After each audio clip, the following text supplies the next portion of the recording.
Bueno, está pegado el link. Son las y 33. Diría de arrancar y 35, ¿les parece? Perfecto.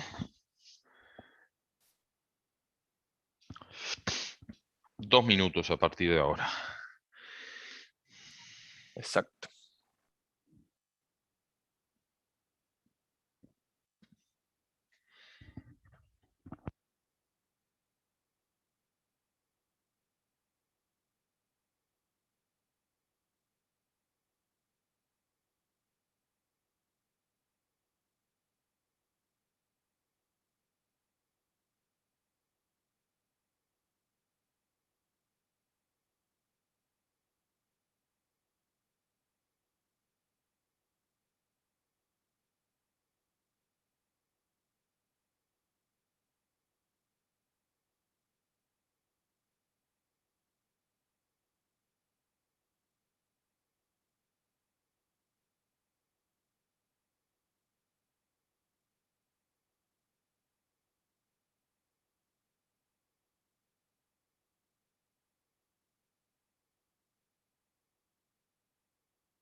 ¿Empezamos? Sí, dale. Bueno, buenas tardes. Vamos a continuar entonces con el curso. Vamos a retomar desde donde dejamos ayer, pero bueno, para no entrar así en el medio de la acción, vamos a ir un poquito para atrás simplemente a mirar en diagonal, muy rápido, de dónde venimos. Entonces, digamos, estamos trabajando en realizabilidad clásica de Krivin. Hay toda una introducción donde yo les conté un poco los antecedentes históricos de este trabajo. Después empecé a describir la máquina de Krivin, que, bueno, se llama el lambda C cálculo, o también la Krivin Abstract Machine, KAM, que es una máquina que está formada por pares, que son término pila, digamos. La pila juega el rol de ser como el entorno en el cual uno ejecuta un programa. Los términos son los programas. El par término pila es lo que llamamos proceso.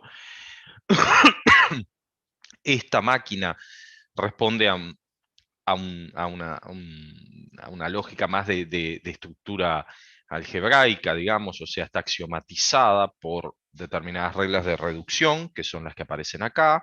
Las que están en rojo corresponden a la parte que está para darle sentido a los razonamientos clásicos, darles una interpretación computacional, y la parte en negro corresponde a la parte intuicionista, que es el lambda cálculo usual, con la beta reducción que corresponde a la Whitehead reduction del cálculo lambda, ¿sí? Usual.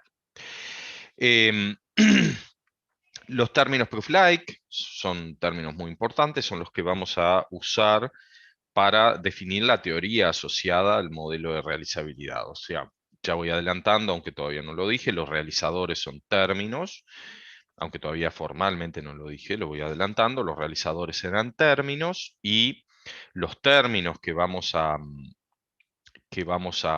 considerar como términos que realizan las fórmulas verdaderas del modelo son los que son cuasi pruebas, es decir, los que no están los que no contienen capis, ¿tá? Que son los capis, son las continuaciones. Bueno, la continuación es simplemente la transformación de una pila en término. Es una manera de guardar toda la información de una pila en un término.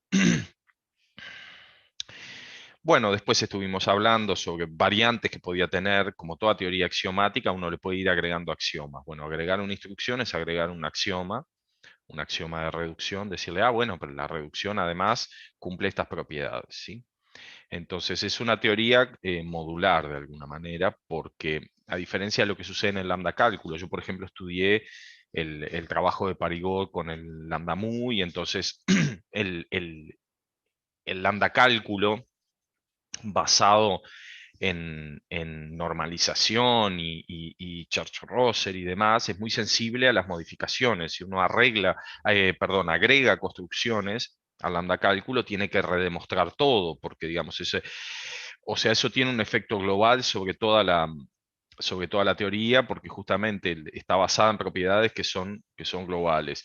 Sin embargo, la adecuación, que es la piedra angular de la realizabilidad, es modular, como cualquier teoría matemática. Si uno agrega axiomas, los axiomas que tenía no dejan de cumplirse, y los teoremas que demostró con esos axiomas tampoco. Simplemente agrega teoremas, empieza a pasar cosas que antes podían pasar o no, bueno, ahora pasan siempre, y ese es el sentido de un axioma. Bien, entonces después estuvimos charlando sobre la reducción, sobre la forma que tiene un hilo.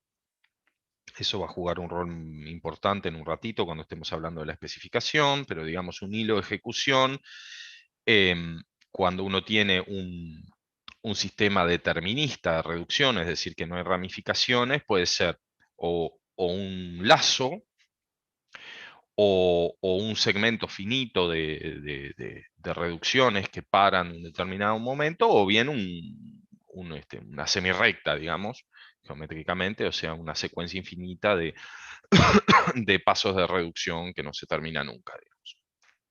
Bueno, acá yo les conté que pueden expresar el análisis en el lenguaje de la aritmética de segundo orden. Eso es muy importante porque trabajamos en segundo orden por eso, porque es mucho más que aritmética, la aritmética de segundo orden.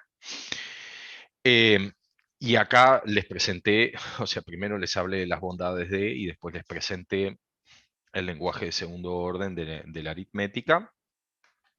¿Y qué más hicimos? Hablamos de la sustitución. La sustitución, al tener dos órdenes, hay una sustitución de primer orden, que es la que conocemos de toda la vida, con digamos, la precaución de no capturar variables libres y todos esos cuidados que normalmente tiene por alfa conversión, digamos, se resuelven, que tiene la sustitución. Pero bueno, hay una sustitución de segundo orden, y la idea es que cuando hacemos la sustitución de segundo orden, sustituimos por algo que se comporta esencialmente como una función. Y concretamente, bueno, lo definimos de hecho o bien para constantes de segundo orden. Las constantes de segundo orden son funciones de Lacan, las partes de pi. Pi son los procesos, perdón, las pilas. O bien son fórmulas donde de alguna manera estamos abstrayendo con este lambda, es una notación, pero simplemente esto, es decir, considero P como una fórmula que depende de las variables libres vector X que aparecen ahí. Sí, esas variables capaz que no están ahí, eventualmente podrían no estar, pero la estoy tratando como una función de las variables X, esta del vector X. Y en ambos casos es una sustitución funcional la que se hace en segundo orden, ¿sí? O sea, cuando yo sustituyo la variable X por C, lo que hago es, cada vez que tengo escrito X de 1 de K, lo reemplazo por C de 1 de K. Y si lo que estoy es sustituyendo por un predicado en lugar de ser por un parámetro, entonces lo que hago es esto, sustituir X por la fórmula P, donde las variables X y se reemplazan por ahí. En particular, si esas X y no aparecieran, esta sustitución sencillamente no hace nada. Si hubiera otras variables que acá no están, y bueno, cuando hago la sustitución, voy a sustituir por una fórmula que va a quedar con ciertas variables libres. O sea, realmente el vector X y P se eligen independientemente una cosa de la otra, ¿sí? O sea, es realmente el predicado es el objeto elección del vector X y de la fórmula P, y es una manera de tratar la sustitución en el fondo, no es más que eso. Bueno, después hablamos de la codificación de Russell-Pravits para las conectivas en segundo orden. Yo les comenté un poco la intuición de esto, pero digamos, bueno, eso está en el video. Hablamos de las reglas de inferencia para esta lógica de segundo orden. Y bueno, les mencioné unos ejercicios ahí que eventualmente si tienen ganas pueden hacer. O sea, me parece que son accesibles, digamos, son realmente ejercicios, no problemas. Y les hablé del esquema de comprensión. ¿Qué dice el esquema de comprensión? Bueno, ayer hablamos en detalle de esto, pero digamos, lo que dice el esquema de comprensión es esencialmente que toda fórmula de segundo orden, con parámetros eventualmente, vista como fórmula en una upla de variables de primer orden, determina un objeto de segundo orden. Y esto es lo que dice acá. Por lo menos determina. Hay un objeto de segundo orden que captura exactamente las cosas que cumplen la fórmula A. Después vamos a ver qué lo determina en la siguiente slide. Sí, pero esto lo que dice es, a mí me dio una fórmula A,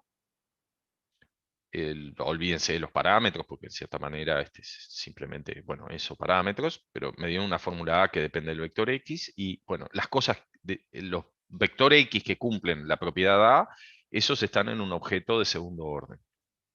Sí, en términos de la interpretación tarskiana, digamos, de modelos, lo que estoy diciendo es que en mi modelo tiene que haber algo de segundo orden que captura exactamente las cosas que cumplen X.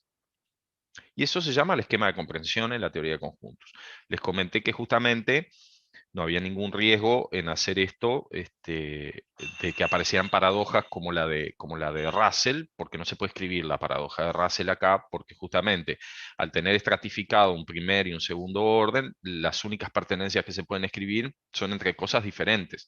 Porque yo puedo escribir que algo de primer orden pertenece a algo de segundo orden, pero no que algo de segundo orden pertenece a algo de segundo orden.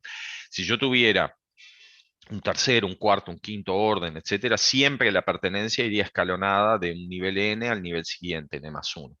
Y de hecho eso es otra solución posible al problema de las paradojas, que es la teoría de tipos que tiene su primera, creo yo, según tengo entendido, su primera publicación en el tratado Principia Matemática de Russell y Whitehead, que es un mojón histórico en el desarrollo de la lógica, ¿sí? Que también es de esa época, de principios del siglo XX. Bueno, y les comenté que el esquema de comprensión 2, lo que, lo que hacemos simplemente, bueno, es definir qué significa la igualdad y, bueno, en realidad podemos probar que el X ese que existe es único y eso es realmente el esquema de comprensión tal como lo entendemos en teoría de conjuntos. Bueno, hablamos de la fórmula NAT, hablamos de los axiomas de Peano.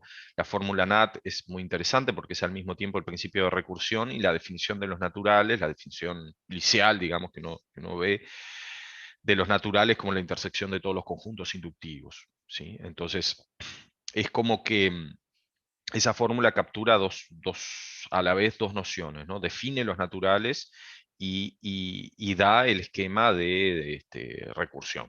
O sea, un conjunto, eso está diciendo todo conjunto inductivo, es el conjunto de los naturales.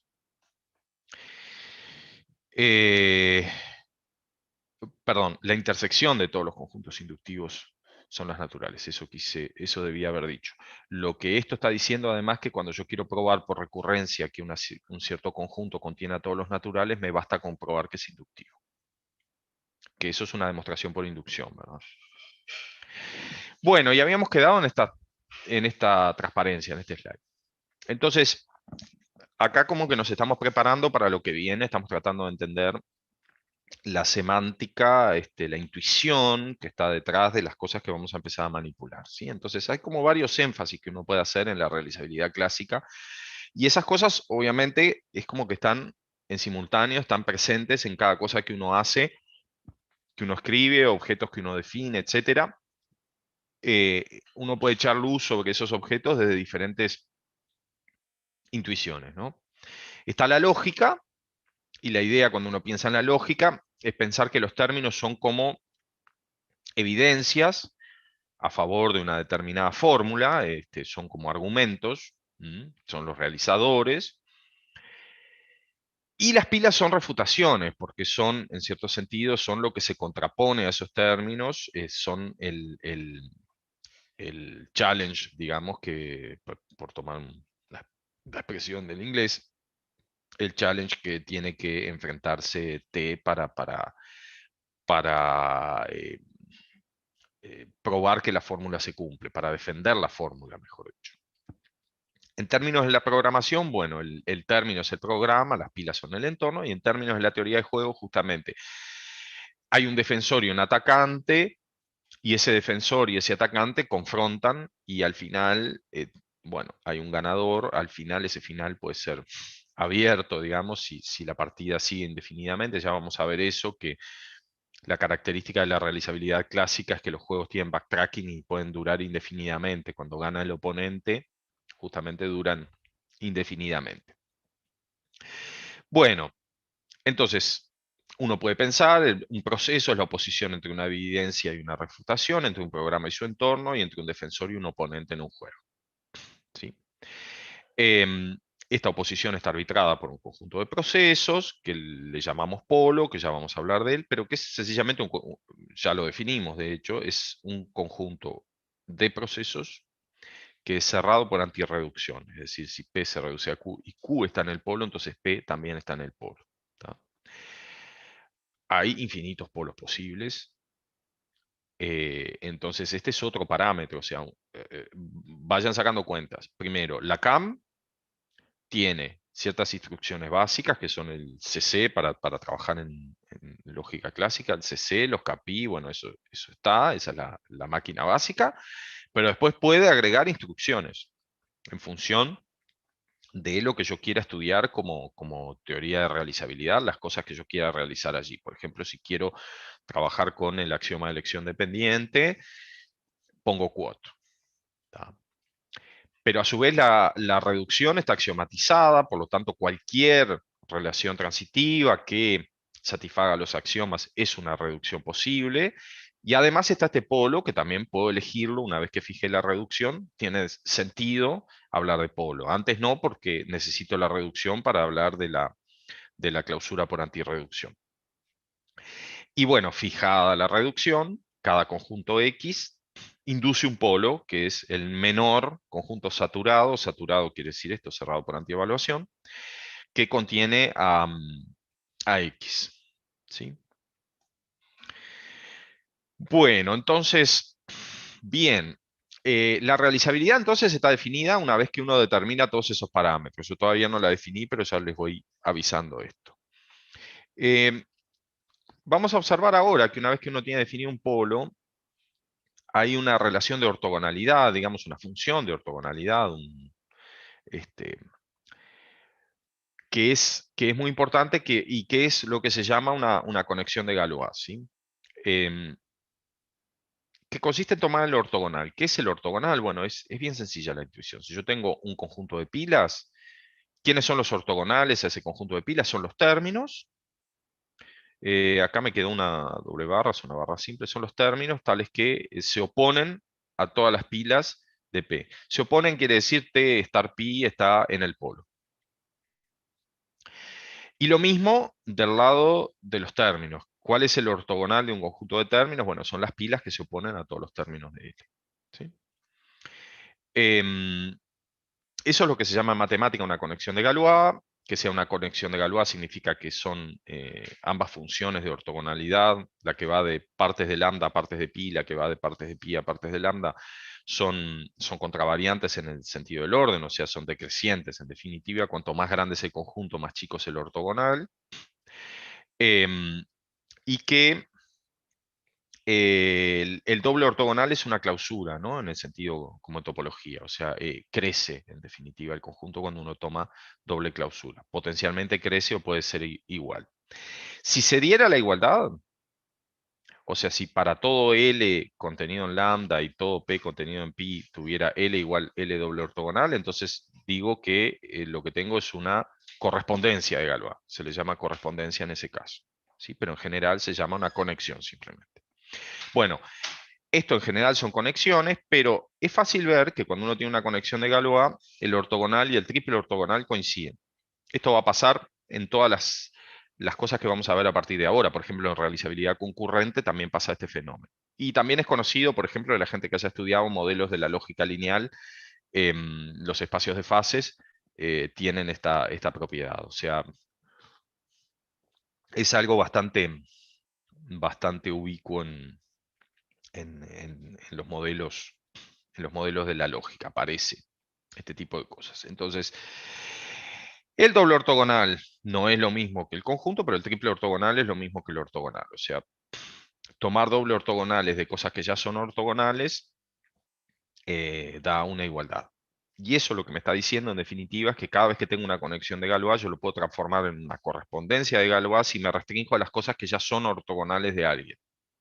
¿Sí? Entonces, yo puedo considerar las partes de lambda que son el ortogonal de alguna parte de pi y las partes de pi que son el ortogonal de alguna parte de lambda, y eso se le llama el p ortogonal, justamente, se le denota así. Y entonces, a partir de ahí, lo que tengo es una una correspondencia de Galois. Esperen un poco que tengo abierto el correo y me está desplegando mensajes. Ahora lo cerré. Bien, entonces, bueno, eso simplemente lo presento. Recuerden, triple ortogonal es lo mismo que el ortogonal, y si yo me restringo a ortogonales, el doble ortogonal es lo mismo que no hacer nada. Es una involución. El doble ortogonal me trae de nuevo el punto de partida. O sea, el ortogonal es una involución en ese caso. Si yo me restringo a los que ya son un ortogonal. ¿Mm? Bueno, vamos a definir la realizabilidad. Entonces, la realizabilidad se define para cada fórmula cerrada con parámetros. ¿Sí? Recuerden que hay parámetros de primer y de segundo orden. Y hay dos interpretaciones por cada fórmula. Y eso es importante en esta especie de dualidad, defensor, refutador, pila, entorno, etc. Término pila, programa, entorno. Bueno, hay una interpretación como conjunto de pilas que la anotamos con doble barra y otra que es como conjunto de términos que la anotamos con barras simples. Y están relacionadas por la polaridad, o sea, la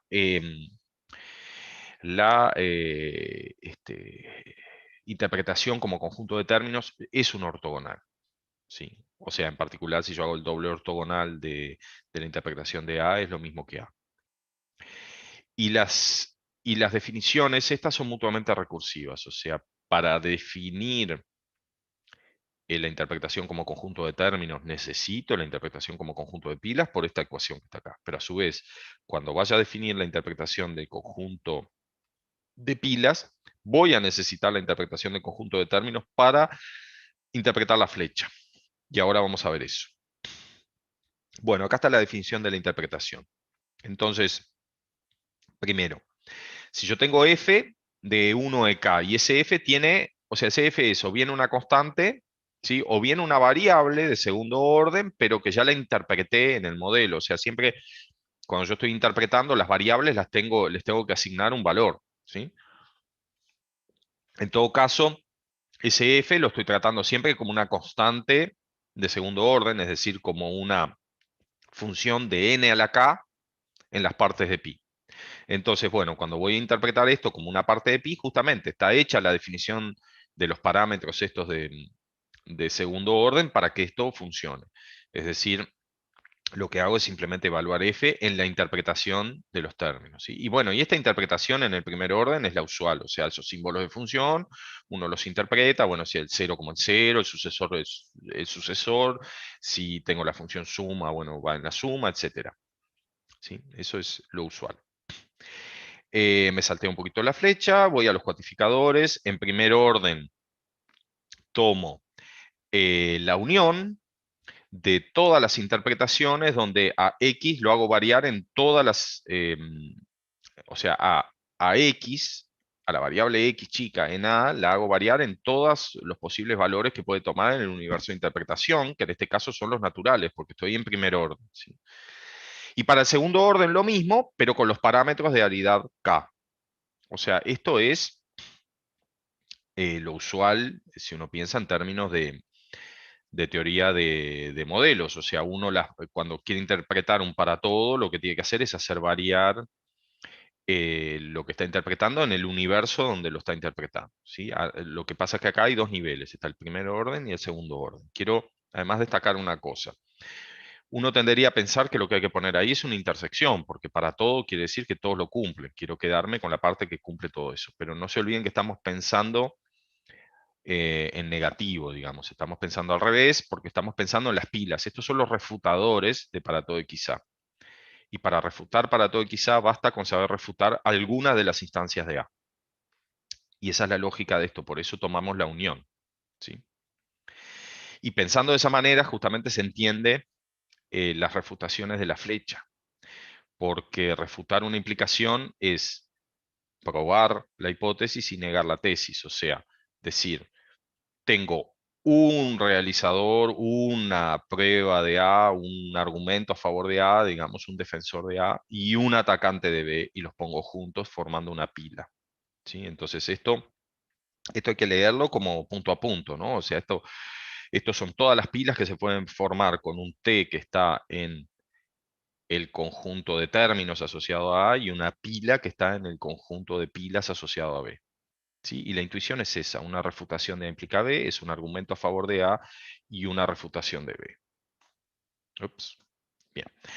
Entonces, bueno, esto es lo que les comenté recién. ¿Tá? O sea, trato de explicar acá por qué esta definición captura la idea justamente que uno tiene de que este conjunto sea un conjunto de refutaciones. Bueno, decimos que un lambda C término realiza A si pertenece a la interpretación como conjunto de términos de la fórmula A. O sea, en definitiva, a partir de ahora, esto le vamos a llamar los realizadores de A. ¿Sí? Así que observen que la realizabilidad está definida por ortogonal, digamos, o sea, pasando por el ortogonal a partir de la definición de los refutadores. O sea, lo que hace que un término realice son sus refutadores. Es como una cosa como muy dualista, ¿no? Como cuando se dice a veces que lo que hace que el calor es porque frío es frío y ese tipo de cosas que a veces uno escucha. Pero digamos, la idea es, la definición primaria, la básica, es la interpretación como conjunto de pilas, es decir, los refutadores. Y después uno por el ortogonal pasa para el otro lado. Ahora, curiosamente, para definir los refutadores hay que saber quiénes son los realizadores, pero en una fórmula más chica, ¿tá? Porque en el único lugar que se usa es en la implicación. Entonces, bueno, otra cosa importante, un término T es un realizador universal de A cuando es un realizador de A para todo polo. ¿Sí? O sea, cuando hablamos de realizadores universales, lo que estamos hablando es que no dependan del polo. ¿Sí? Krivine al polo le llamaba modelo, por lo menos cuando yo empecé a estudiar, le llamaba modelo. Después se instaló más la idea de polo, porque eso es más uniforme con otras teorías que existen que manejan justamente la idea de polaridad. Pero le llamaba modelo y me parece que captura un poco esa idea, porque de hecho el polo es lo que termina de definir la realizabilidad. Ustedes no tienen la realizabilidad hasta que no tienen el ortogonal y no pueden escribir estas cosas, y entonces el polo en definitiva es el que termina de cerrar la definición de cómo se interpretan las cosas. ¿Sí? Entonces, ahora hay un par de ejemplos acá que yo puse como ejercicio, pero capaz que está bueno mirar sobre todo, que son fáciles e ilustrativos y al mismo tiempo son la primera cosa que uno demuestra cuando hace un curso de realizabilidad clásica. Entonces voy a tratar de pasar a la tableta digital para ver esto. La tableta la comparto ahora. Corto acá. Voy a abrir.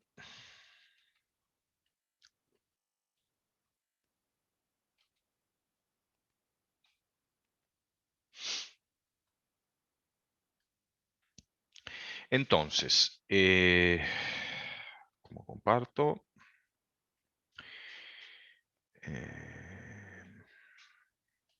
Bien, ahí tenemos ¿Sí? Supongo que se está viendo la tableta, yo la puse para compartir. Dale, gracias. Entonces, vamos a ver. ¿Qué cosas queremos ver? Bueno, queremos ver que el término que representa la identidad, la función identidad, es un realizador universal de la fórmula para todo x, x flecha x. ¿Sí? Este es el tipo de la identidad, digamos, como le vamos a llamar. X es una variable de segundo orden de aridad 0. ¿De acuerdo? Entonces, como funciones, cuando yo vaya a interpretar esto, como funciones, son funciones de dominio vacío, o sea, en definitiva son conjuntos de pilas. ¿De acuerdo? El universo de interpretación es el de los parámetros ceroarios, y un parámetro ceroario es un conjunto de pilas. ¿Tá? Entonces, ¿qué quiero probar? Bueno, fijo un polo, cualquiera, o sea, no voy a suponer nada sobre ese polo, ¿no? Entonces, para ese polo, voy a tratar de probar que lambda XX realiza esta fórmula. Ahora bien, ¿quién es el valor? A veces se llama esto valor de falsedad, digamos, por oposición al otro, que uno le llama valor de verdad, o sea, son las refutaciones. Bueno, ¿cuál es el valor de falsedad de esta fórmula? Es la unión con parámetro ceroario, es decir, perteneciente a las partes de pi, de los flecha E. ¿Sí? Bien. Y estas cosas son la unión con E en partes de pi de los E.E. O sea, pilas de la forma un realizador de E y una pila refutadora de E. ¿Sí? Bien, entonces, ¿qué tengo que probar yo? Tenemos que probar, bueno, escribo acá primero, esto es el conjunto de los T.pi, tal que T pertenece a conjunto de términos y pi pertenece al conjunto de pilas asociado al mismo E. ¿Sí? O sea, el conjunto de pilas asociado a E es E. O sea, esto es el mismo conjunto E, ¿de acuerdo? Por la definición. O sea, no hay nada que evaluar porque tiene aridad 0. Y estas son las cosas ortogonales a E. O sea, esto significa que T pertenece a, bueno, de hecho ya lo escribo sin la doble barra porque es lo mismo, a E ortogonal. ¿Sí? Entonces, bien, escribo lambda x estar t.pi y quiero probar que esto pertenece al polo. ¿Sí? Bueno, pero yo puedo reducir, como el polo es cerrado por antirreducción, siempre si yo reduzco y pruebo que el reducido está en el polo, ya está. ¿Y esto cómo reduce? Bueno, aquí aplico la regla POP, es decir, este t es, digamos, capturado y va a parar a x. O sea, esto termina así. Ahora, resulta que t está en el ortogonal de E y pi está en E. Así que por definición, esto está en el polo. Y como el polo es saturado, entonces esto está en el polo. Fin de la prueba. ¿De acuerdo? O sea, es un razonamiento bien, bien sencillo en este caso. Lo que hay que hacer es considerar las pilas que están en la interpretación como conjunto de pilas de la fórmula y después ver si la identidad aplicada a una pila genérica de esas reduce a algo que esté en el polo o no. Y bueno, y por definición funciona. Vamos a ver Cauchy, que para eso se inventó la realizabilidad clásica, o sea, Cauchy tiene que funcionar. Entonces, perdón, ¿qué queremos ver? Que realiza universalmente la ley de Peirce. Entonces, tomamos para todo xy, x, flecha y, flecha x, flecha x. Esto es Peirce. Bien. Fijo un polo bottom. Y quiero probar que CC es un realizador de esta fórmula. Para eso tiene que ser ortogonal a todas las pilas que están acá. ¿Quiénes son las pilas de esto? Sí, o sea, estas fórmulas son, perdón, estas variables son de aridad 0, igual que hoy, ¿no? Entonces, bien, vamos a ver quién es este conjunto. Bueno, esto es la unión, vamos a decir en E y F pertenecientes a partes de pi. ¿Sí? Son los parámetros de aridad 0. Y lo que hay que escribir acá es, bueno, doble barra de F flecha, perdón, E flecha F, flecha F, flecha F. Ahora bien, esta fórmula tiene dos partes. Una parte es esta y otra parte es esta. O sea, digamos, la conectiva más exterior es esta implicación. Observen que la implicación siempre asocia a la derecha, entonces esos paréntesis justamente a la izquierda están para cambiar eso, ¿no? Si yo no lo pusiera los paréntesis, entonces la flecha más exterior sería la que está más a la izquierda. Muy bien, entonces esto es la unión con E y F en partes de pi de los barra simple, E flecha F, flecha E. Ya puedo levantar uno de estos paréntesis porque es innecesario. Punto F. ¿Sí? Se trata de eso. Bien, ahora yo quiero probar que CC es ortogonal a esto. Bueno, entonces sea P que pertenece, ya podemos poner, usar que realiza, E flecha F, flecha E.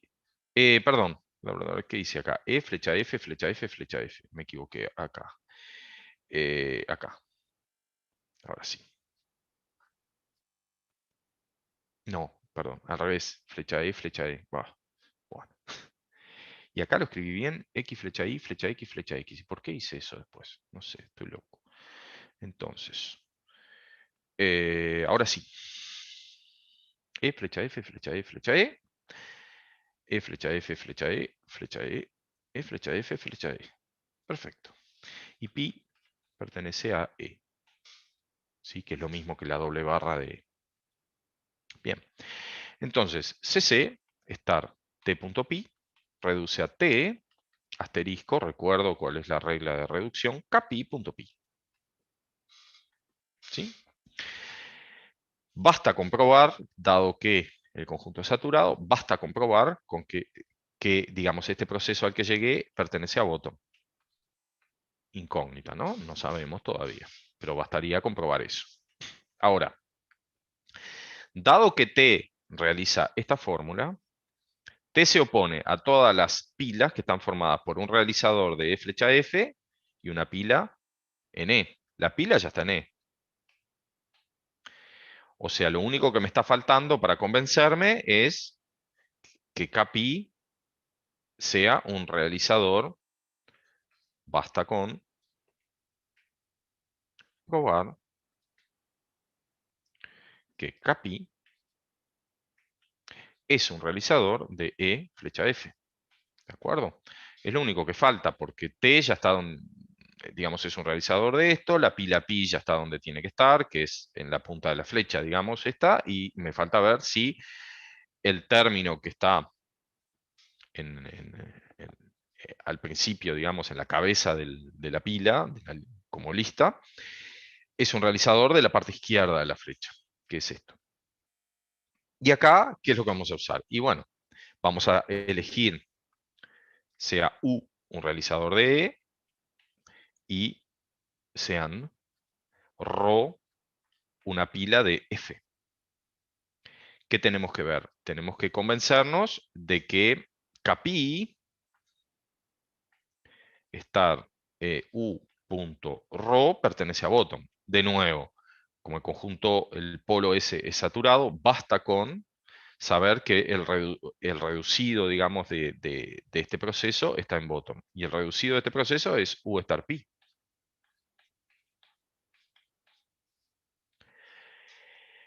Y de nuevo, la pregunta es, ¿estará en bottom? Ah, bueno, este realiza a E, o sea, está en E ortogonal. Y este pertenece a E. Así que efectivamente, esto está en bottom. Como esto es para todo U rho, entonces esto es cierto. Y como esto es cierto, entonces este término es un realizador de la parte izquierda y esto está en la parte derecha de la flecha que corresponde a la fórmula que realiza T, así que esto está en bottom. Y como esto está en bottom por saturación, esto está en bottom. Y como esto es cierto para todo T y para toda pila pi, entonces el término es ortogonal a este conjunto y esto no es otra cosa que la interpretación de la ley de Peirce. ¿Sí? Entonces después vuelvo todo para atrás. Esas flechas ahí que tachan todo están para mostrar que después uno como que deshace todo el camino que anduvo. Uno va avanzando y dice, bueno, para hacer esto me bastaría comprobar esto, y para hacer esto me bastaría comprobar esto. Es muy común hacer los razonamientos así. Es como que uno va dejando como cosas pendientes y dice, ah, bueno, pero esto no sé si es cierto, pero me bastaría para que esto sea cierto con que pase esto. Entonces mi trabajo lo reduzco a esto otro. Y bueno, y una vez que uno llegó al final, todo lo que dejó pendiente pasa a ser cierto. Y por lo tanto la prueba termina. ¿Sí? Bueno, son la demostración 1 y 2 de cualquier presentación que uno vea de realizabilidad clásica. La primera, para quedarnos tranquilos de que al menos la identidad hace cosas razonables, porque en cualquier sistema de tipo razonable el tipo de la identidad es ese. Y en segundo lugar, para ver que efectivamente metimos la ley de Peirce con CC, ¿no?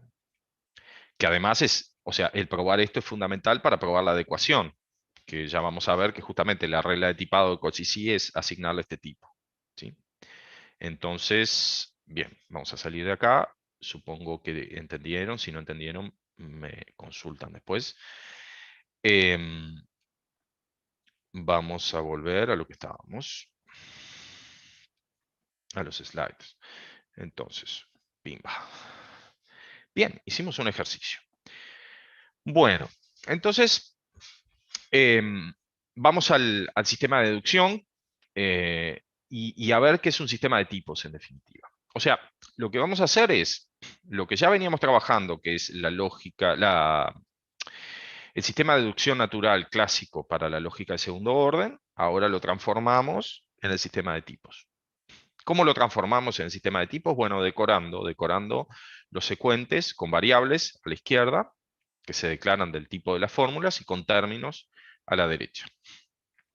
¿Sí? Entonces las premisas del secuente ahora, en vez de ser A1 acá, van a ser, bueno, variables que van a aparecer declaradas de los tipos A1 acá, y a la derecha términos que van a estar declarados con el tipo de la conclusión. Entonces, ¡paf!, aparece esto. ¿Sí? Entonces la regla del axioma, la regla de Cauchy que dice que tiene el tipo de la ley de Peirce, la regla, esto como es universal en A y en B, ¿sí? O sea, también yo podría haber escrito para todo X, para todo Y, X flecha Y, flecha X, flecha X, pero digamos con la regla de introducción del para todo de segundo orden, lo puedo hacer. O sea, no necesito que el axioma ya contenga eso porque lo puedo demostrar. A partir de esta versión del axioma, puedo demostrar la versión cuantificada universalmente que aquí probamos que Cauchy realiza, ¿sí? Bueno. Esta es la regla clásica de la abstracción en el cálculo lambda y es la introducción de la flecha. Este es el mode opponents que corresponde a la aplicación. Y después acá, una cosa interesante a tener en cuenta es que el para todo en la realizabilidad clásica, el para todo así a secas sin cuantificación, no tiene ninguna interpretación computacional. O sea, el término que realiza A es el mismo que el que realiza para todo XA. Esto lo que está diciendo es que no son lo que se estudia en teoría de tipos, no son tipos dependientes, digamos. ¿Tá? Digo eso por si hay alguien que haya visto eso. No son tipos dependientes, o sea, lo que estamos haciendo es simplemente como una especie de intersección ahí de todas las interpretaciones posibles de esto. ¿Tá? Em, Sin embargo, vamos a tener algo que se comporta como los tipos dependientes en cierta manera, porque vamos a poder relativizar estos cuantificadores, y entonces ahí esto va a tener una forma de tipo funcional. Recuerden que en la realizabilidad intuicionista los tipos del para todo eran funcionales, o sea, era dado un X de tipo adecuado, normalmente un número natural, por ejemplo, entonces el término, o sea, el realizador tenía que ser capaz de transformar esa instancia, digamos, de X en un realizador de A de X. Bueno, acá no. El realizador de A y de para todo XA es el mismo. Bien. eh, Estoy mirando una cuestión. Ah, está bien, está bien. Son reglas de introducción. Está bien. La introducción está a la izquierda y la eliminación está a la derecha en esto. En estas dos, digamos. Acá arriba no, esto es axioma y cosas. Bueno. Em, Esto establece una correspondencia para los programas, porque toda demostración, cuando yo la escribo, viene con un término, y todo término tipable en ese sistema es una demostración de que de la fórmula del tipo, digamos. Em, y bueno, esa correspondencia que se establece regla a regla, lo que dice es que, bueno, cada vez que yo voy escribiendo mi demostración, cada vez que voy avanzando, a veces eso tiene una interpretación computacional. En el caso de los cuantificadores no, pero cuando hago una aplicación o una abstracción, eso tiene una interpretación. Cuando hago un razonamiento por absurdo, va a aparecer un cochisi. Normalmente cochisi lambda k va a ser la forma. Pero digamos,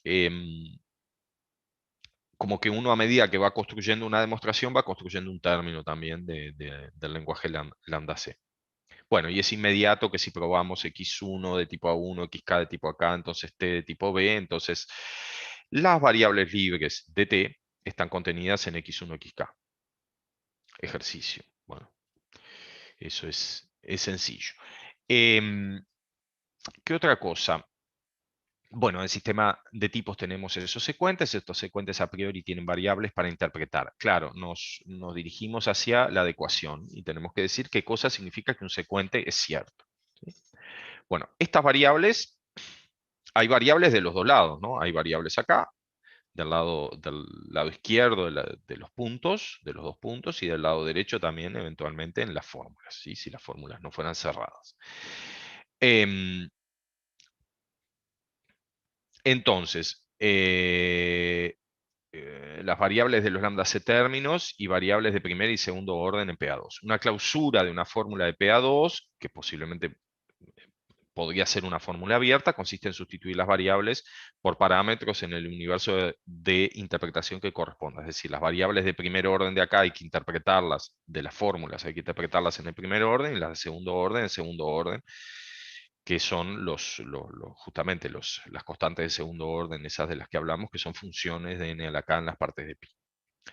Fijado un polo, decimos que el secuente x1 de tipo A1, xk de tipo AK implica t de tipo B, es verdadero respecto al polo si solo si para toda clausura de A1, AK y B, es decir, cada vez que yo fijo una clausura para todas estas fórmulas, o sea, una interpretación para toda su parte libre, digamos, todas sus variables libres, y también para toda clausura del lado término, que es lo que está escrito acá, o sea, cada vez que yo elijo 1 UK términos, donde cada uno de estos términos es un realizador de una de las hipótesis, ¿sí? U1 es un realizador de A1 hasta UK, que es un realizador de acá, entonces el término T, que en principio, como mencionamos hoy, sus variables libres están contenidas en x1, xk, así que eventualmente hay algunas de ellas que aparecen en el término.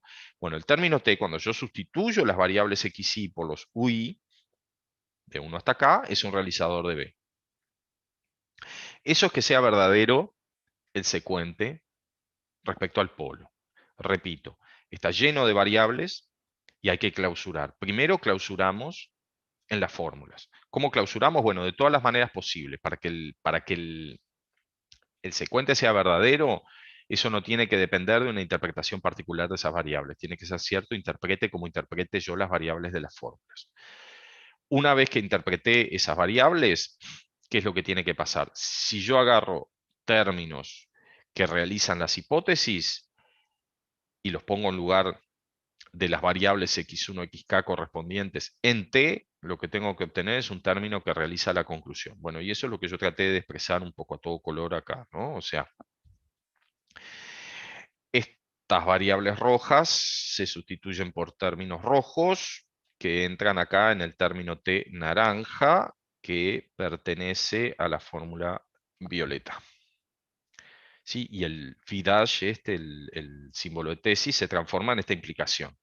Si yo satisfago la premisa izquierda, entonces satisfago la premisa derecha. Esa es un poco la idea. Entonces, realmente esta implicación está en lugar de esto. ¿Sí? Entonces, bueno, eso significa que un secuente sea verdadero en un polo. ¿Qué significa que una regla sea correcta, que sea adecuada? Significa que a partir de secuentes verdaderos, concluye secuentes verdaderos. Como siempre.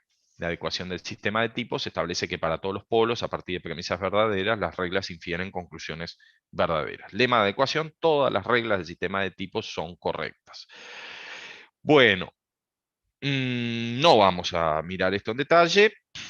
Lo que sí menciono que para probar que CC es consistente es probar que CC realiza esta fórmula para cada A y para cada B, que ya lo probamos. Para la abstracción es consecuencia de la regla POP, para la aplicación es consecuencia de la regla PUSH, y para la regla del axioma es evidente, y bueno, y después hay que razonar con la introducción y la eliminación del para todo respecto a la definición misma de la semántica, ¿no? De cómo es que definimos el conjunto de pilas de un asociado a una fórmula para todo X, bla, bla, bla, y qué consecuencia tiene eso sobre el conjunto de términos. ¿Sí? Quiero aclarar que es fácil ver que dado que el conjunto de pilas, el valor de falsedad, o como se le quiera llamar, asociado a para todo XA es una unión, cuando uno considera el ortogonal, lo que tiene acá es una intersección. Así que el valor de verdad de para todo XA es la intersección de los valores de verdad de A cuando hago variar X en su dominio de interpretación. Primero o segundo orden. Entonces, porque eso es lo que vamos a usar para probar la adecuación de las reglas del para todo, ¿no? De introducción del para todo, porque hay que probar que un cierto término es un realizador del para todo. Entonces lo que hay que hacer es tomar todos los X posibles y razonar ahí. Y ahí se va a ver que la condición sobre las variables libres acá, de que X no aparezca libre en gamma, es fundamental. Bueno, esa pruebita es un poco técnica quizá, está en los papers de Scribin, pero, o sea, es de esas cosas que es pesada, pero que al mismo tiempo no, o sea, uno va guiado por las definiciones todo el tiempo. Realmente no, conceptualmente creo que no hay más dificultad que concentrarse bien y seguir paso a paso las definiciones. Bueno, tal como realizabilidad intuicionista, la realizabilidad clásica se puede entender como una transformación de modelos. Esto es muy importante. Fijamos en un modelo de partida de la aritmética de segundo orden. Usualmente Scribini elige lo que se llama el modelo estándar pleno. ¿Qué diablos es esto? Bueno, los objetos de primera clase son los naturales estándar. Ya hablamos de qué cosas son los naturales estándar. Cuando uno está hablando de naturales estándar es porque tiene un marco de referencia donde tiene sentido decir que algo es estándar. Por ejemplo, un modelo de ZF donde eligió el ordinal omega, o está usando la sintaxis para decir, los naturales estándar son los que se pueden escribir como sucesor de sucesor de sucesor de cero una cantidad finita de veces, y cuando uno pronuncia la frase una cantidad finita de veces, quiere decir que tiene una metanoción de finitud y qué cosa significa hacer algo una cantidad finita de veces, y por lo tanto también está usando un marco de referencia. O sea, no hay manera de hablar de algo estándar si uno no está tomando un punto de referencia, digamos. Pero bueno, supongamos que nos pusimos de acuerdo con ese marco de referencia, y entonces ahí estamos de acuerdo en qué cosas son los naturales estándar. Bien, la interpretación, bueno, de cero, sucesor, más, por y todas las funciones que uno quiera poner en la asignatura son las usuales. O sea, si uno mete un símbolo en esa asignatura, muchas veces es porque ya sabe cómo lo quiere interpretar y bueno, entonces la interpretación es directa. Y los objetos de segunda clase, o sea, el universo de interpretación de las variables de segundo orden, son todas las partes de n. Ese es el modelo estándar, digamos, el modelo estándar pleno de la aritmética. Entonces, fijamos un modelo K, que es lambda pi, o sea, de la CAM, porque también hay un modelo de la CAM que está en juego. O sea, hay que fijar dónde vamos a interpretar las cosas. Hay que fijar cuál es la máquina que vamos a usar, lo cual implica elegir las constantes que vamos a tener y la reducción que vamos a usar. Y después hay que fijar un polo, que acá no hablé de él, pero acá lo voy a usar. Bueno, falta un ingrediente acá que es el polo. Después lo voy a agregar. Sí, me olvidé del polo. Bien. Fijado el polo también tenemos una teoría. Por el lema de adecuación, esto es una teoría que son las fórmulas paramétricas cerradas y tales que T es realizado por algún proof-like. ¿Qué quiero decir que es una teoría? Bueno, quiero decir que es cerrado bajo deducción, o sea que dado cualquier conjunto de fórmulas en nk bottom, y cualquier consecuencia de ese conjunto de fórmulas también está en nk bottom. Eso es lo que quiere decir. Consecuencia en el sentido justamente de las reglas de derivación que dimos, ¿sí? Ahora, esa teoría no tiene por qué ser consistente. Por ejemplo, una teoría, como lo único que le pido es que sea cerrada bajo deducción, es perfectamente la teoría que tiene todas las fórmulas. ¿Tá? Esa es inconsistente, es la teoría inconsistente y la teoría en la que todo es verdad. Bueno, así que nos va a interesar distinguir lo consistente de lo inconsistente, ¿no? Entonces, por ejemplo, un perfecto ejemplo de una teoría que no es consistente, que se define a partir de esto. Si uno define el conjunto X como las pilas de la forma identidad, perdón, los procesos de la forma identidad estar pi con pi, cualquier pila, entonces es fácil ver que la interpretación de bottom son todas las pilas, ¿de acuerdo? Porque era para todo XX la definición. Entonces eso es la unión de todos los conjuntos de pilas, ¿no? Entonces, lo que yo estoy diciendo acá es que la identidad se opone a todas las pilas en X, en el conjunto X, y por lo tanto, en el polo inducido por X, eso pasa, ¿sí? Porque es el menor polo que contiene a X. ¿Tá? Entonces, este conjunto X tiene la propiedad de que cualquier polo que contenga X es un polo donde la identidad se opone a todas las pilas, es decir, la identidad es un realizador de bottom. Y bueno, cuando uno realiza bottom, por la regla de eliminación del para todo, realiza todas las fórmulas. Bueno, el modelo es contradictorio, ¿sí? O sea, es inconsistente. ¿Tá? Coloquialmente, bueno, Krivin siempre le llama modelo independientemente de eso y habla de modelo consistente o inconsistente. Se usa hablar del NK bottom como modelo, aunque en el sentido tarskiano lo inconsistente no es un modelo, no puede ser modelable, digamos. No habría modelo de Tarski justamente para una teoría inconsistente. Y es interesante observar esta frase porque después va a jugar un rol importante, sobre todo hacia el final, hacia la parte de los modelos de PA2, que es la consistencia. Es equivalente a decir que para toda proof-like, para todo término proof-like, hay al menos una pila, tal que el término está en la pila, asterisco la pila, no está en el polo. Es decir, el término tiene una pila, al menos una pila, con la cual no sabe enfrentarse. ¿Sí? Em, Esa es la manera de que no haya cosas que realicen bottom. ¿Tá? O sea, la consistencia es equivalente a eso, porque bueno, ser inconsistente es lo mismo que todas las fórmulas se puedan realizar, pero también es lo mismo que exista un realizador de bottom. ¿Tá? Todo eso es equivalente. Y bueno, la consistencia es que no haya realizadores de bottom, y que no haya realizadores de bottom es exactamente lo que está acá. Bueno,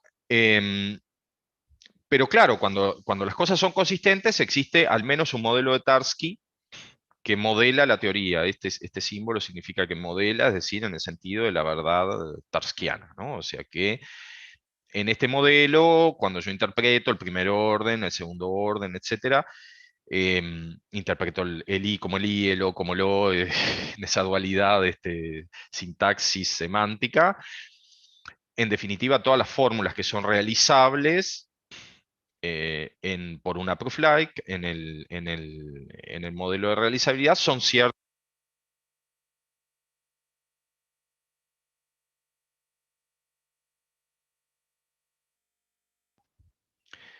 Se me apagaron los auriculares, ahora volví. Bueno, sigo.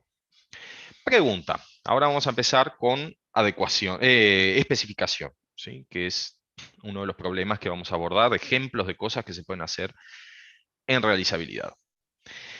¿Podemos caracterizar los realizadores universales de una fórmula en función de su comportamiento computacional? Es decir, si a mí me dan una fórmula cualquiera, por ejemplo, la fórmula de la identidad. Hoy probamos que la identidad realiza el tipo de la identidad, lo cual está muy bien. Ahora, la pregunta es, si a mí me dan un realizador cualquiera de la identidad, realizador universal en todos los polos de la identidad, yo puedo decir cuál es el comportamiento de ese término, porque podría ser a priori cualquier cosa. ¿Sí? No tiene una descripción explícita, sintáctica, que le diga son estos los realizadores. Pero podemos describirlos en función de su comportamiento. Bueno, la respuesta es que en muchos casos eso se puede hacer. Hay resultados al respecto y vamos a visitar algunos. ¿Sí? Bueno, uno bien sencillo es este. Si justamente para la identidad, si tienen un realizador universal de la identidad, eso es equivalente, o sea, es un realizador universal, sí, solo sí, para todo término L en lambda y toda pila pi, T asterisco L pi reduce a L star pi. Es decir, se comporta como la identidad en ese sentido, que el término pone en la posición activa a su primer argumento con la pila que viene a continuación. ¿Sí? No estoy diciendo por qué mecanismo ocurre eso en el medio. Pueden pasar cosas rarísimas en el medio. Lo único que estoy diciendo es que en algún momento, en una cantidad finita de reducciones, yo llego de lo que está a la izquierda a lo que está a la derecha. Cuando era con la identidad era en un paso, ¿sí? Aplicando una regla de reducción. Esto es un buen ejercicio. Capaz que vale la pena sí mirarlo de todas maneras para convencerse, sí, porque sí. Porque no es solamente la realizabilidad, sino probar, probar que no, esto no es, ¿dónde está la tableta? Probar el recíproco, eso es lo que es complicado. Vamos a ver. Bien. ¿Qué es lo que yo quiero probar? Que T es un realizador universal de para todo X, X flecha X, sí, solo sí, para todo L en lambda y para todo pi en pi, T star L punto pi reduce a L star pi. Entonces, lo que es muy fácil ver es esto, el recíproco, ¿sí? Porque es el mismo, la misma prueba que hicimos para la identidad, porque en el fondo lo que usamos para la identidad, para probar eso, es probar que la identidad reduce así. ¿Tá? O sea, eso es muy sencillo. En ningún momento precisamos que la reducción fuera en un paso, así que es la misma prueba. Lo que es interesante es ver el directo. Y eso, hay distintas formas de hacerlo. Yo lo voy a hacer por el método de los hilos, porque es el método que después vamos a usar extensivamente analizando otros problemas. ¿En qué consiste el método de los hilos? Bueno, ustedes razonan de la siguiente manera. Dicen, bueno, T es un realizador de todo esto. Entonces yo quiero probar esta propiedad. Fijo L en lambda y fijo pi en pi. ¿Sí? Entonces, ahora voy a considerar lo siguiente. Voy a considerar x grande, que es una variable de aridad 0 y por lo tanto la voy a interpretar como como un conjunto de pilas, voy a poner acá simplemente la pila pi. ¿Sí? Y ahora voy a considerar el polo bottom, que es el hilo generado por t asterisco l punto pi complemento. ¿Qué es lo que pasa? Como el hilo es cerrado bajo reducción, su complemento es cerrado por antirreducción. ¿Sí? Entonces, ¿qué es lo que hago? Yo tomo este proceso, t asterisco l punto pi, considero todos los reducidos de esto, que no sé qué es lo que pasa, se hace un loop, qué diablos hace, pero bueno, el hilo de esto. Y ahora, en vez de quedarme con este hilo, me quedo con lo que no está en el hilo. ¿Sí? Como el hilo es cerrado bajo reducción, si algo está acá, su reducido está acá, eso quiere decir que el complemento es cerrado por antirreducción. Entonces ahora hago el siguiente razonamiento. Digo, bueno, en este polo, yo sé que T realiza, en este polo particular, realiza la fórmula de la identidad cuando reemplazo X por su valor. Es decir, estoy particularizando tanto en el polo como en la interpretación de X. O sea, T es un realizador de esto. ¿Mm? Por otro lado, yo sé que T asterisco L punto pi no pertenece a bottom por definición, porque está en el hilo y bottom es el complemento del hilo. ¿Sí? Ah, bueno. Pero como la pila está donde tiene que estar, para que esto sea cierto, la única manera de que esto falle, se razona por contraposición, la única manera de que esto falle es que L no sea un realizador de pi, no sea ortogonal a pi. ¿Pero qué quiere decir eso? Quiere decir que L asterisco pi no pertenece a bottom, pero bottom es un complemento, así que no pertenecer a bottom es estar en el conjunto del cual bottom es un complemento. O sea, eso significa que L asterisco pi pertenece al hilo de T asterisco L punto pi. Eh, ahora sí. Y, y bueno, y eso es exactamente lo que queríamos probar, es decir, estar en el hilo es que T asterisco L punto pi se reduce a L asterisco pi. ¿De acuerdo? Entonces, es interesante porque del enunciado general que tenemos, que es en todos los polos T realiza el tipo de la identidad, pasamos a que en un polo particular, cuando queremos probar esta propiedad, en un polo particular y fijando un valor de X particular, T realiza pi flecha pi y con eso ya nos alcanza para concluir. Pero atención, este pi que está acá es el pi que está cuantificado universalmente. O sea, yo estoy haciendo una prueba que está parametrizada justamente en L y en pi. O sea, en realidad, para cada L y para cada pi yo estoy considerando un bottom. Así que estoy usando infinitos bottom acá. Cada uno define un hilo y en cada caso estoy tomando el complemento, etcétera. Tampoco es que me sobra tanta información, pero quiero decir, razono sobre una familia de hilos muy particular, de modelos muy particular, que son todos un hilo que tiene a T y después una pila con al menos un término en la pila, digamos. Eso es un poco la forma general que tiene todo esto.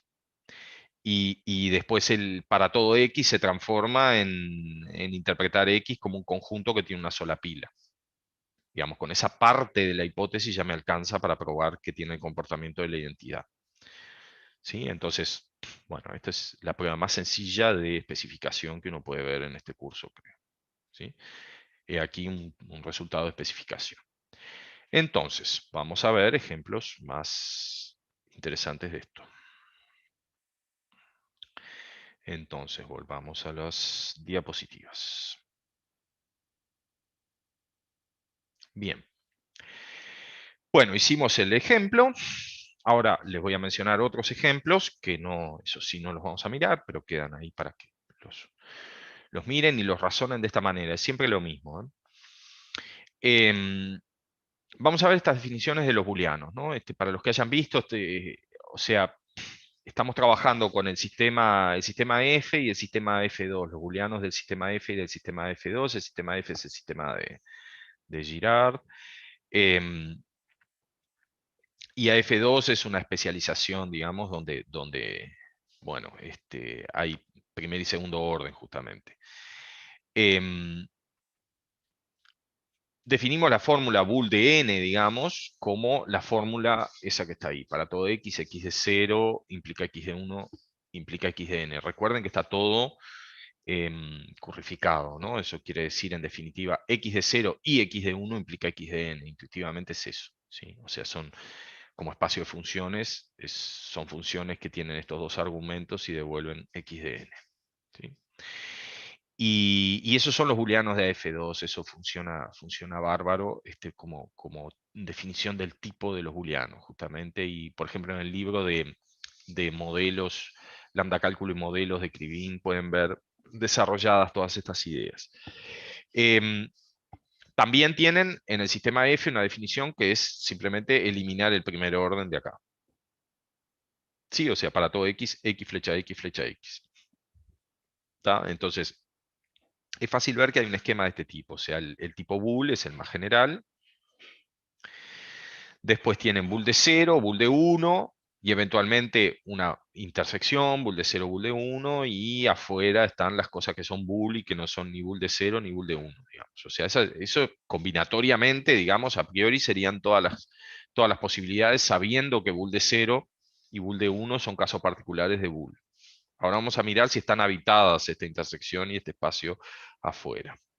En realizabilidad clásica, ¿sí? Si ustedes miran, por ejemplo, en AF2, esta intersección no está habitada.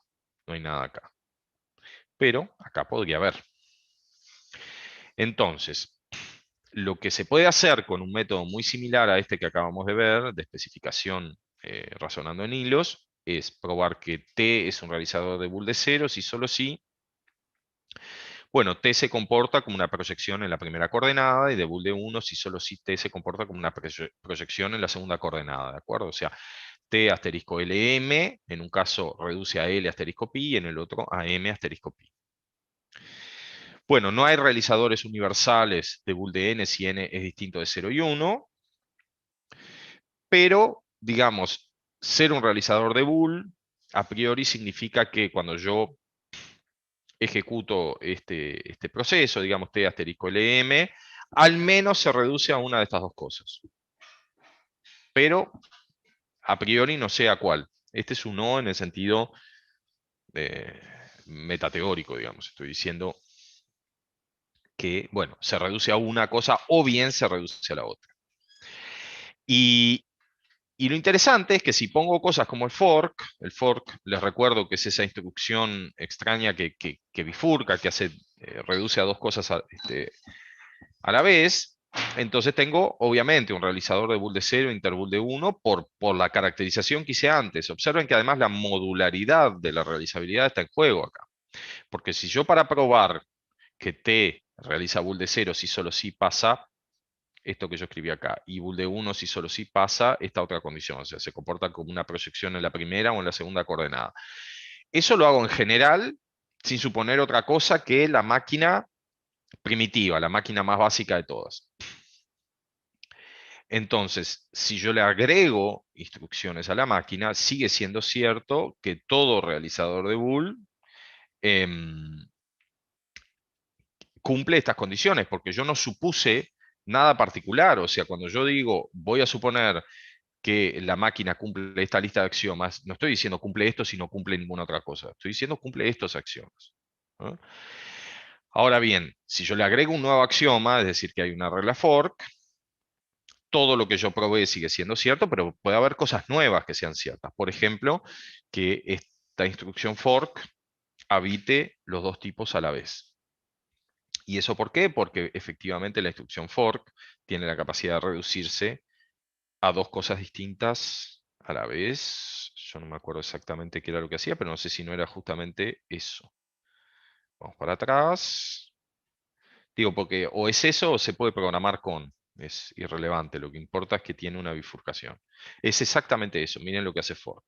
Fork T1, T2 y lo que sigue se reduce a T1 y lo que sigue y a T2 y lo que sigue. Es exactamente una proyección en la primera y en la segunda y en el segundo argumento a la vez. Entonces, el fork este es exactamente un realizador de bool de 0 y de bool de 1 a la vez, vía el resultado de especificación, que no estoy probando, pero que les aseguro que sale con una técnica similar al de la identidad. O sea, si yo a mi máquina le agrego fork, la intersección de bool de 0 y bool de 1 pasa a estar habitada. Y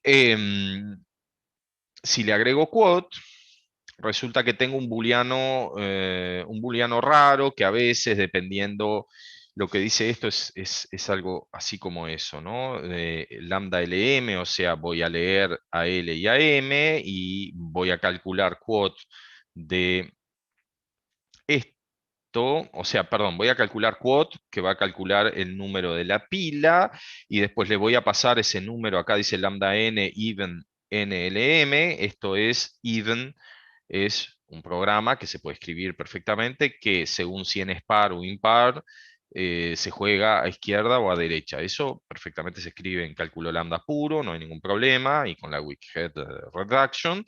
Y entonces, en definitiva, ¿qué es lo que hace este programa B mayúscula? Este programa lee los dos argumentos, llama a quote para que compute el número asociado a la pila que hay, que es algo que, bueno, justamente puede ser par o impar, pero como la propiedad de estas, las propiedades estas de reducción, digamos, las estamos probando para toda pila, bueno, va a haber de las dos cosas. ¿Tá? Entonces, ¿qué es lo que hace? Bueno, lee luego inmediatamente el lambda n, este está para leer, porque quote lo que va a hacer es poner en la cabeza de la pila, poner el número asociado a pi, lo lee y se lo pasa a la función even para que ella tome una decisión según si n es par o impar. En definitiva, este b que está acá, dependiendo de la pila que le pongan, a veces se juega a la primera y a veces se juega a la segunda coordenada. ¿Sí? Entonces, no es fork, o sea, no es a la vez bool de 0 y bool de 1. Tampoco es todo el tiempo bool de 0 ni todo el tiempo bool de 1. Depende. Dependiendo de la pila, a veces se comporta como bool de 0 o como bool de 1. Pero lo que está claro es que si yo elimino este 0 y este 1 de acá, que son los que distinguen las cosas, entonces, que es el caso de la fórmula bool, lo que tengo es alguien que respeta perfectamente este tipado, porque sencillamente a él le dan dos argumentos y él devuelve a veces el primero, a veces el segundo, según como venga el viento, pero en todo caso siempre respeta X, flecha X, flecha X. Entonces, ese sería un habitante de esta zona, de la zona de bool, que no es ni bool de 0 ni bool de 1. ¿Sí? Entonces, en definitiva, ¿qué es lo que quiero con esto? Que me parece que es lo importante. Primero, entender la flexibilidad que tiene la realizabilidad basada en esta máquina abstracta. O sea, yo puedo, dependiendo de las cosas que dejo entrar o no en la máquina, empezar a habitar ciertas zonas que muchas veces no están habitadas en las teorías más clásicas, más usuales. Entonces, dependiendo de lo que yo me autorizo a hacer, aparecen habitantes ahí raros o no. Segundo, Em, esos habitantes nuevos, esas instrucciones nuevas que yo agrego, como el fork o como quote, no echan por tierra resultados que yo probé sin usar fork y sin usar quote. ¿Sí? Porque eso tiene que ver con que, bueno, en una teoría axiomática, los teoremas que valen con menos axiomas, que se prueban con cierta cantidad de axiomas, son válidos si yo le agrego axiomas a la teoría. Siguen siendo válidos, no los tengo que redemostrar. Los teoremas de grupos no hay que demostrarlos para los grupos abelianos, se cumplen porque los grupos abelianos son grupos. Bueno, esto es exactamente lo mismo. ¿Tá?